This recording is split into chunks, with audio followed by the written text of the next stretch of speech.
bismillahi irrahmani irrahim an Tariq bin Ashyam radiyallahu anhu qaal jëlee nañ ci suñu sang Tariq bin Ashyam yal na yàlla gërëm ko mu ne kaana arrajulu ida aslama allamahu annabiyu sallallahu alayhi wa sallam alsalata summa amarahu an yadcuwa bi haa'ulaa'i alkalimaat su waay duggaan ci lislaam yonentu sallallahu alayhi wa sallam daf koy jàngal julli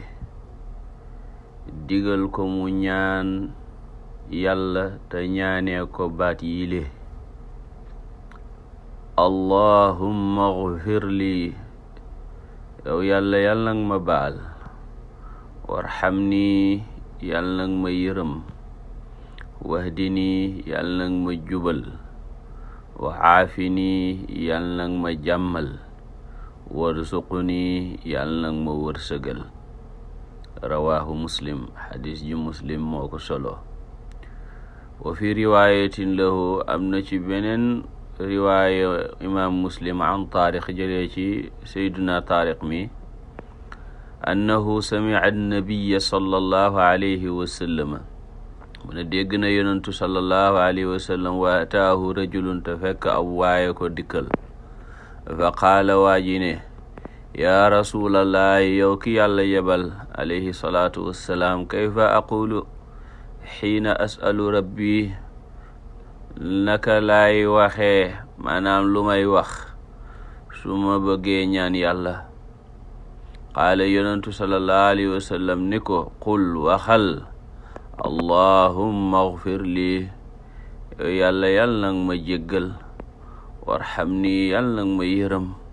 wa aafini yàlla nag ma jàmmal warzuqni yàlla fa inna haa'ulaa'i baat yile tajma'u laka dunyaaka wa axirataka dana la booleel sa àdduna ak sa àlaxira maanaam looy wut ci àdduna ak looy wut ci àlaxira mi ngi ci baat yile mbokk yi bu ñuy ñaan nañu fexe di tànn baat yi ñu yàlla tànnal ci alquran tànnal ñu ko jaarale ko ci làmmiñu yonentu sallallahu alayhi wa sallam ak ñi baax ñi topp ci ginnaawam ndax ñoom ñoo xam yàlla ñoo xamit soxla ñun xamuñ yàlla xamuñ soxla yal nañu yàlla may yàlla ya rabbi wa sallallahu ala sayyidina muhammadin wa ala alihi xaqa qadrihi wa miqdaarihi al-azim